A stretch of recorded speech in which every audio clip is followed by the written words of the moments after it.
Hello and welcome to this special bonus episode of the Retro Asylum. My name's Dean Swain, and in a few minutes' time I'll be speaking to Oliver Harper, who is a successful YouTuber, writer and director. He is currently making a documentary on Street Fighter 2 called Here Comes a New Challenger.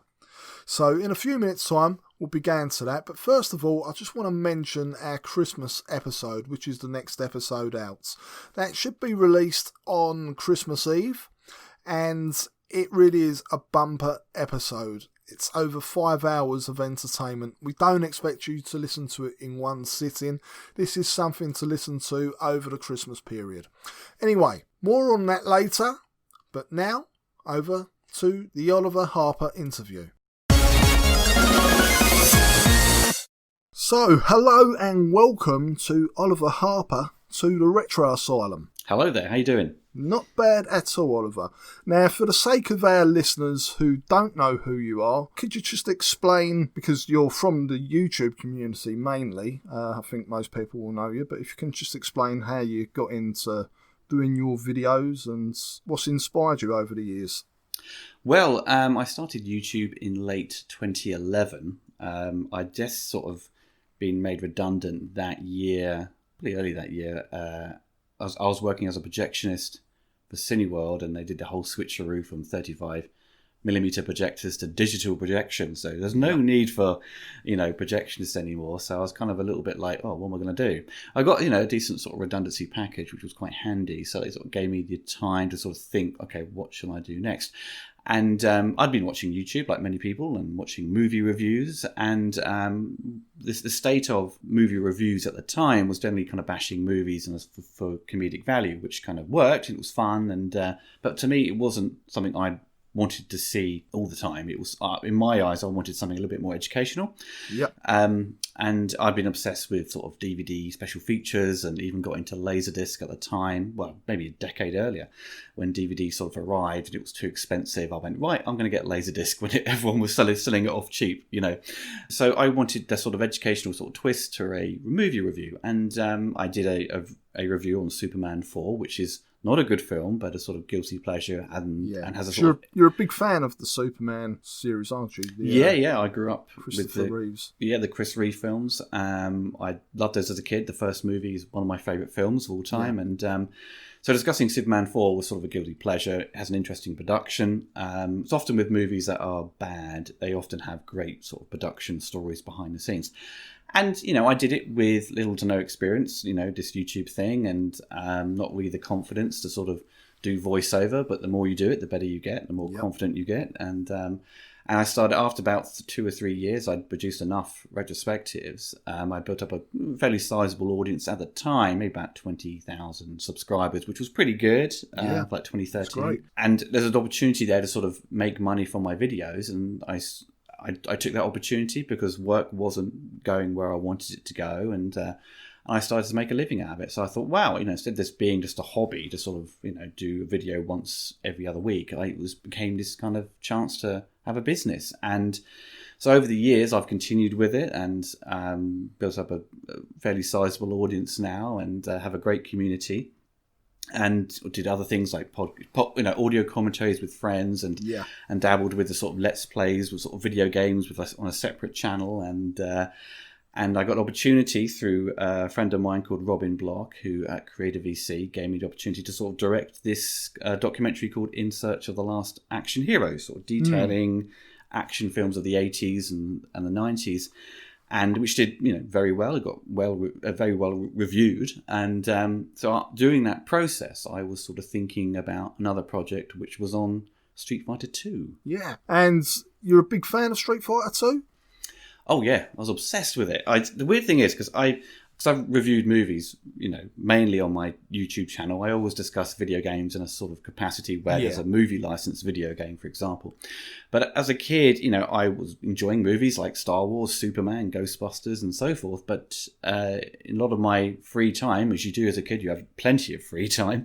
Yeah. I was playing video games, and I grew up with a Commodore 64. My father bought me the Terminator 2 bundle pack with the cartridge, I think I had asked for a Master System because there was a Superman game on it. My dad went out and just got me a Commodore, which was on its kind of last legs anyway, in like 92, So was that the actual Commodore 64 computer, or was it the console version? It was the computer. It was the white one, wasn't it?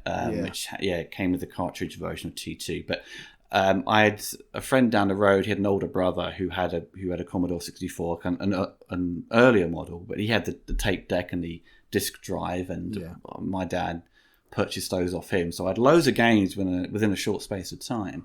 So, but most of the games he had was all copied, So like they were back then. Yeah. So I did have some original boxes like Batman and RoboCop. And RoboCop I was always so angry with because I could never get past That was very hard on the C64. The fourth level, you ran out of time. It's a huge bug in the game. It turns out it was bugged and you couldn't complete it. They've only, I think, a couple of years ago released a patched version. It's ridiculous, isn't it? I can't believe they never even tested it, did they? No, just rushed it out. Yeah, and it sold extremely well. I think people would have said, very shortly afterwards, the game's bugged. It doesn't work, Yeah. Well, it was great on the Spectrum and Amstrad. So. Yes, the Specky version especially. Yeah. But these, so during that time, I'd made a leap to sort of the Sega Mega Drive, I believe. Yeah. But I think around that time, though, when Street Fighter 2 hit the scene in the arcades, it was... I always heard about it through friends or seeing bits in magazines because I lived in a village in Cambridgeshire and there wasn't that many arcades around. You'd have to wait for the fair to come to your town and they'd have arcades there. And that's where I experienced Street Fighter 2 really in the arcade for the first time. And it was like the Champion Edition, which had the 4 new bosses you could play as. Yeah. But it was the most amazing thing I'd ever seen. It was like you had combos, you had all these special moves, fighting games beforehand. They were very simple, but some were really good, like IK Plus on the Amiga I played. Yeah. I think there's Way of the Exploding Fist, I think I played on a Specky. So they're very sort of rudimentary kind of simple things. But this offered something more. You had combos and colourful characters with detailed animation and wonderful music. And that sort of, my addiction to that game sort of just kicked into fifth gear, Yeah. How far could you get in the game when you first started playing it? Oh, I was useless. Absolutely useless. It was I just chose a character which I thought looked cool, and that was Vega with the claw and mask. And I didn't know any special moves at the time. It was just like, just go hell for leather, and see how far you could get. But I think I sort of moved into playing with characters like Ryu and Ken, where you had the fireballs and dragon punches, and it was just kind of easy to sort of do the combos. The hero characters, as it were. So that was it. That was my addiction kicked in. And when Street Fighter 2 came to the Mega Drive, because I couldn't afford a Super Nintendo, I couldn't, that £160 with Street Fighter 2 that came bundled with it. But as a kid on pocket money, that would take forever. Or you could wait till Christmas and ask for it for Christmas. But I think doing that sort of that circle of time, it came out in the Mega Drive like 93, I think, and I just rented it every week from my local video store. So, I didn't have £50 to put down. Yeah. That was it. And then got the strategy guide and then reading the magazines every week, because the magazines were only like £2.50. So that's enough pocket money to get a new magazine, because there were so many video game magazines. It was like oversaturation. Yeah. So you had like, Mean Machine, CVG, Sega Pro, Sega Power, all this stuff. So I was getting them all because it had Street Fighter 2 on the front cover, such a sap, just falling for it. So that was, I followed Street Fighter throughout those sort of, over the next few years, where you had all the updates to the game, Turbo and Super, then there was Super Turbo, and then the live action movie, which was kind of a guilty pleasure now, but at the time it was just like, what the hell is this? Because I was a bit surprised by the casting of Jean-Claude as Guile and Kylie Minogue. Yes. Yeah, I was like, what, Kylie for Neighbours? Really?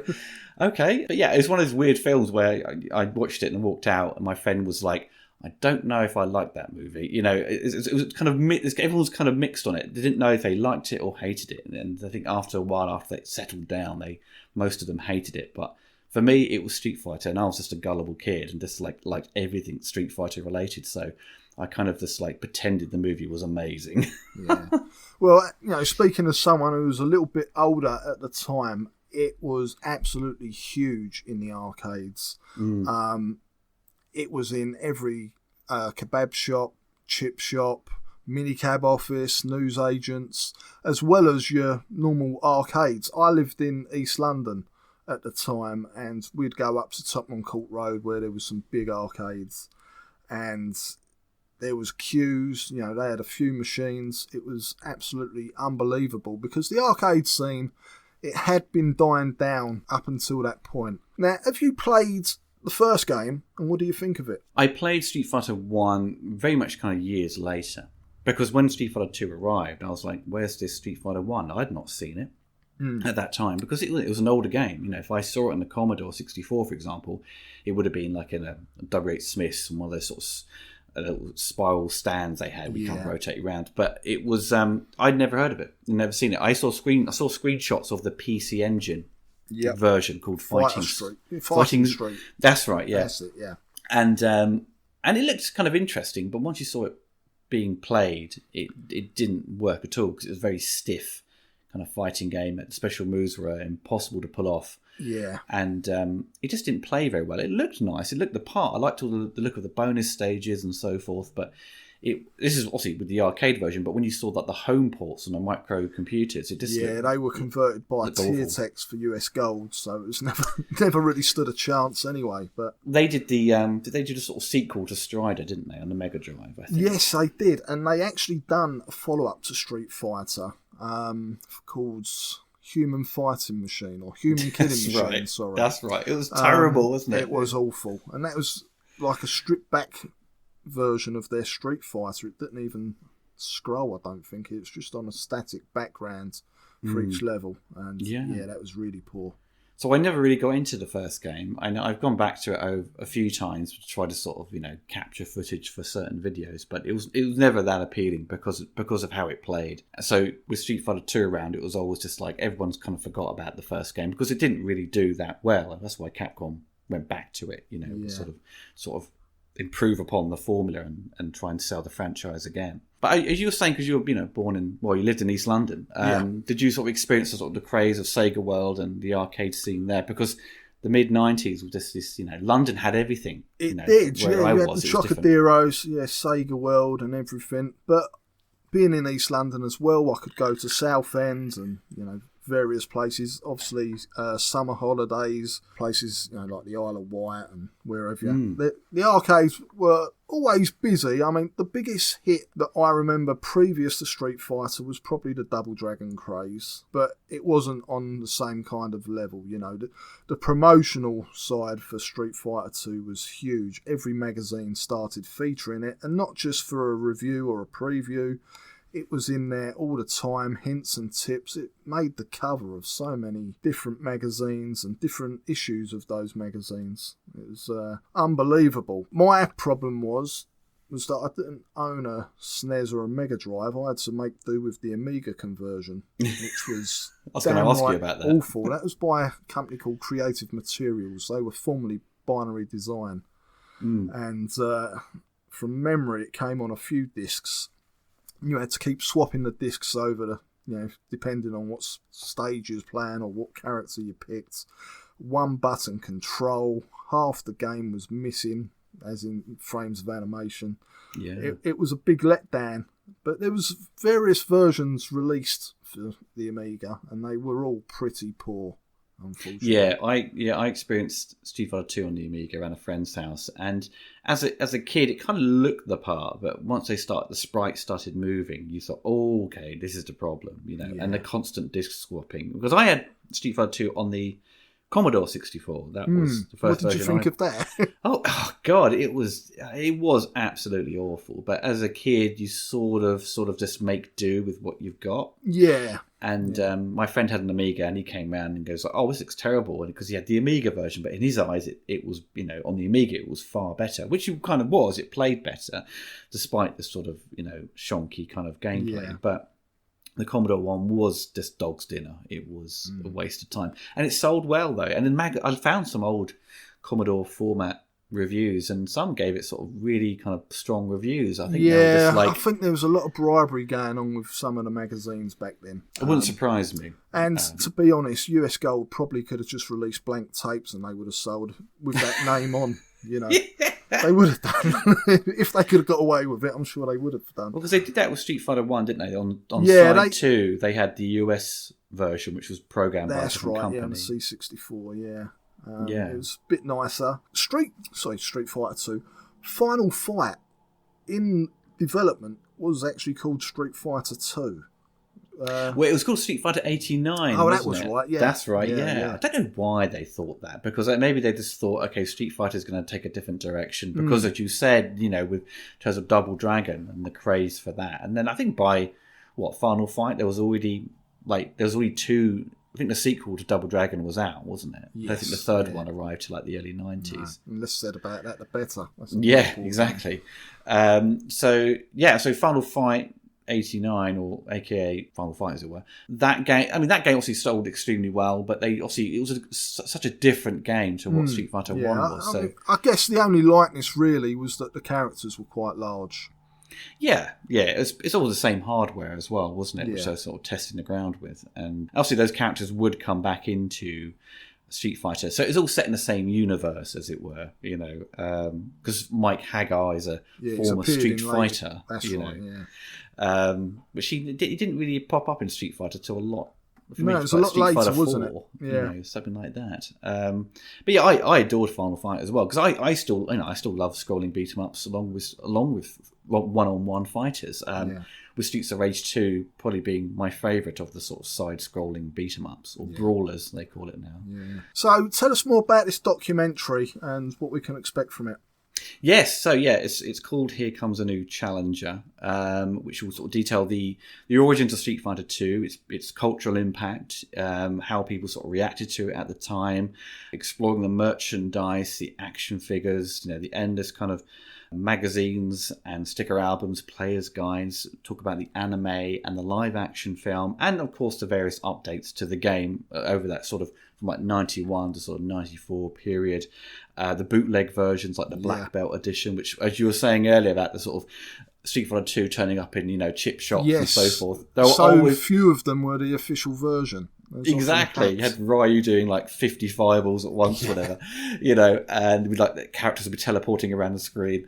And also, talking about the home conversions as well, which I always find quite fascinating, really. I like sort of, looking into how, because at the time, Street Fighter 2 was seen as this arcade perfect conversion on the Super Nintendo, but when you put them side by side, they look a lot different in terms of the quality of the graphics. But I suppose intent, the gameplay is still intact, which is why they call it arcade perfect.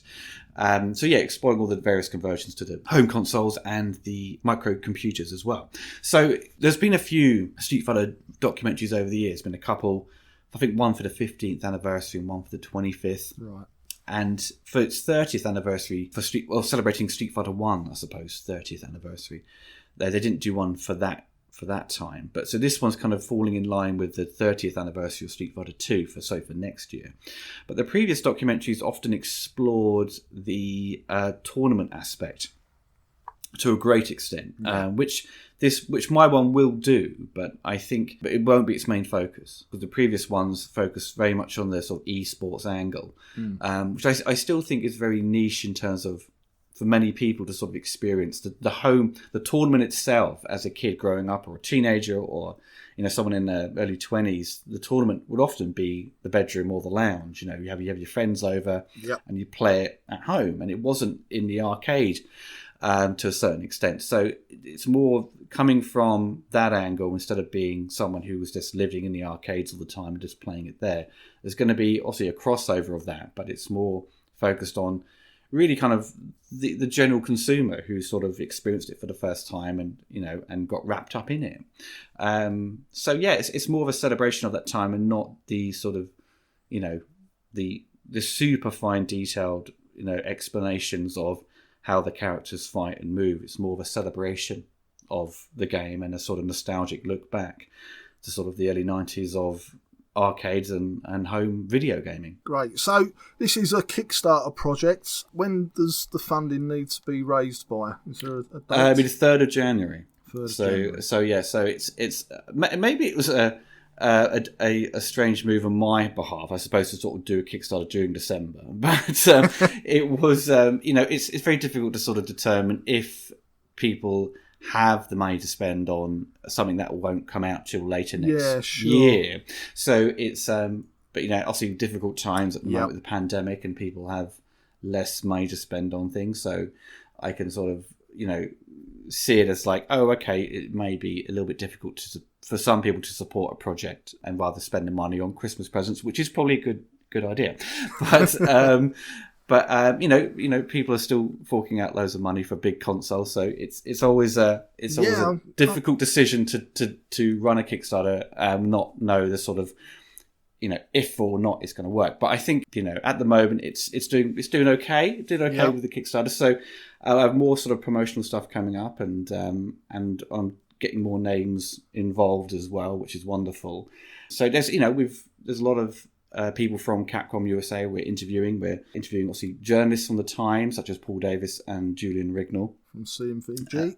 Yes, CVG and Mean Machines and so forth. And Ryan Hart, a professional gamer in the UK, who's world renowned for playing Street Fighter. Yeah. So there's if you check out the Kickstarter, I'm sure there'll be a link somewhere. And we'll put a link in the show notes. Yeah. So there'll be more information you can delve deep into there. So yeah, this is a sort of a passion project for me, because when I was doing the action documentary, in the back of my mind, I was like, I want to explore Street Fighter at some point, because as I said earlier, with the other documentaries around, that they didn't really connect with me in a nostalgic way. So for this is to really sort of tap into my generation. So I think all of us are kind of, even though if you weren't interested in video games at the time, I think Street Fighter still found its way into your definitely daily life, as it were.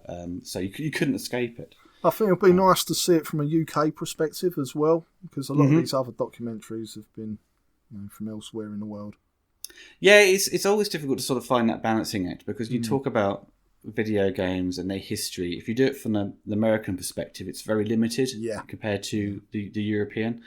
It's always important to have both sides of the coin, but it's funny where in America it had this sort of video game crash, and where over here we didn't experience any of that. It was people were happily playing the Spectrum and the Commodore, and so there wasn't this kind of the well didn't dry on video games. There's always stuff to play.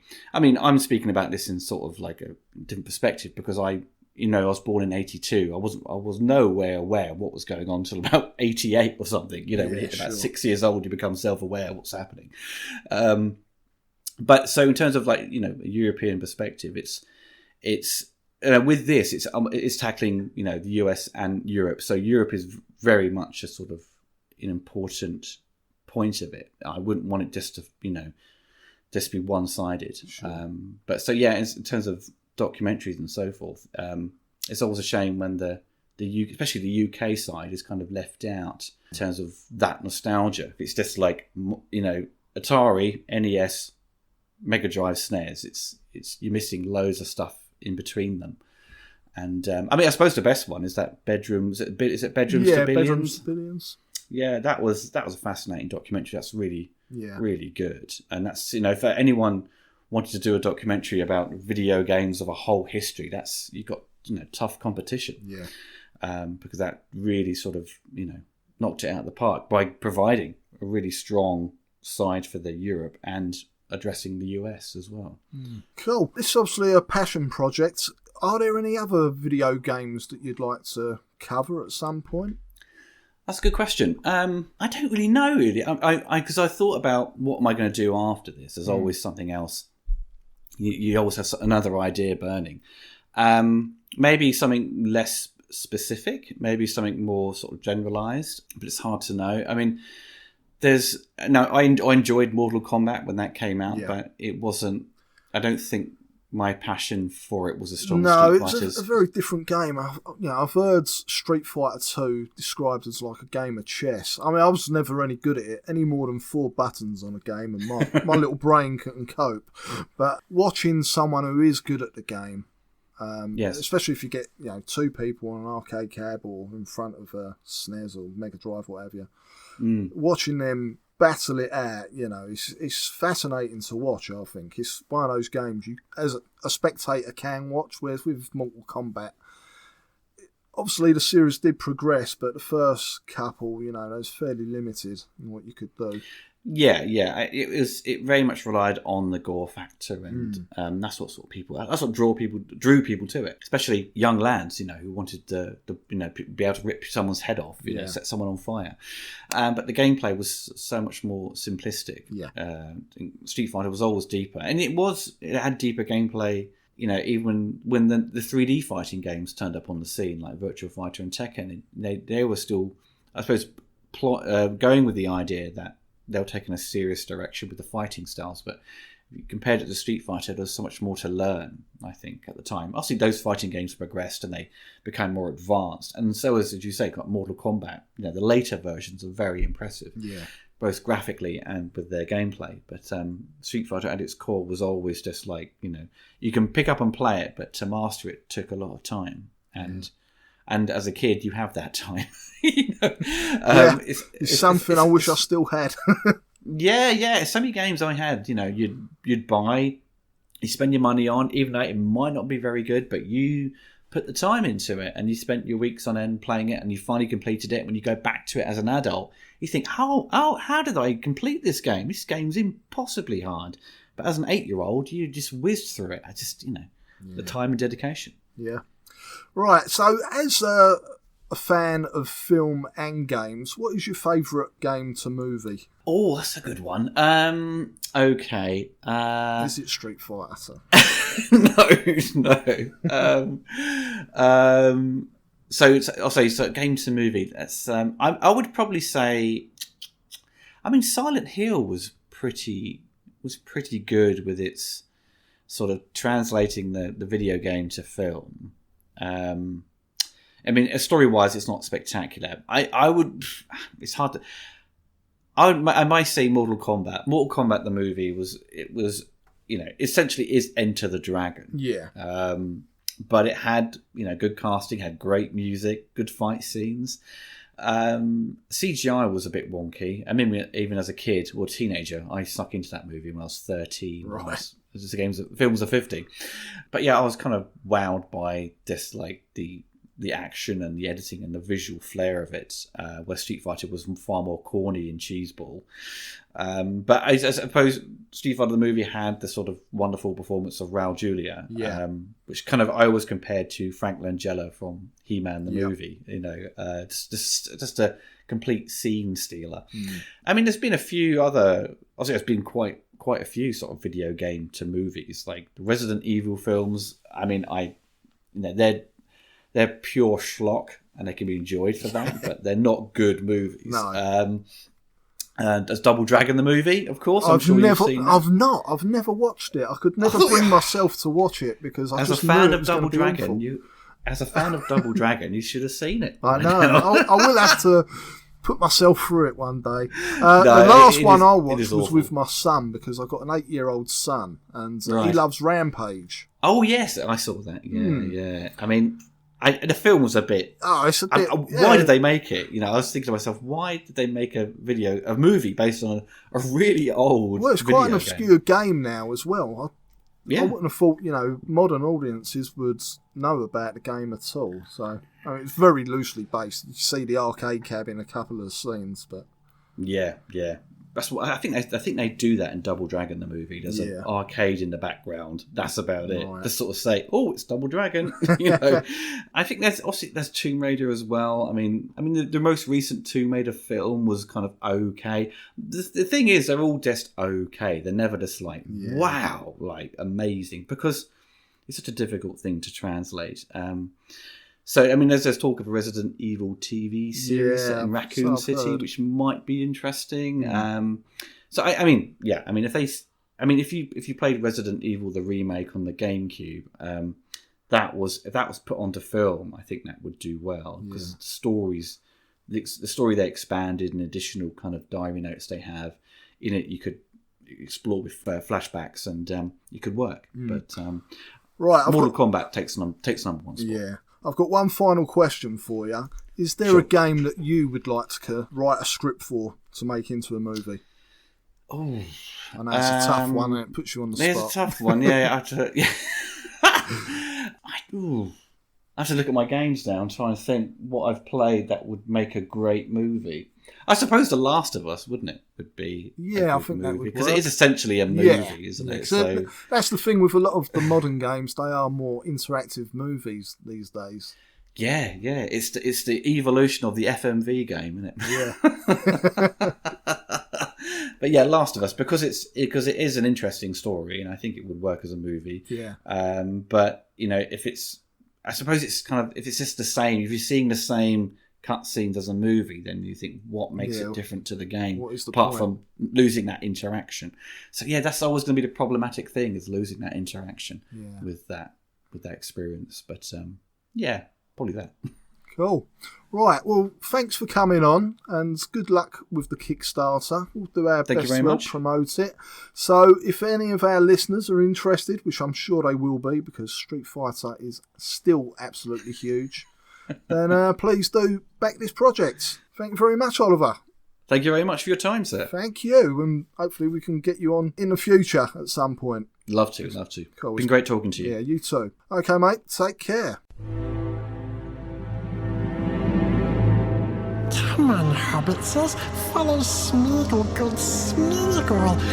Games. Oh, we loves his games, but we hates his retro games. No, we don't. We loves his retro games. No, we hates it. We hates is the pixel count. No, we loves the pixel count. Smeagol loves pixels. No.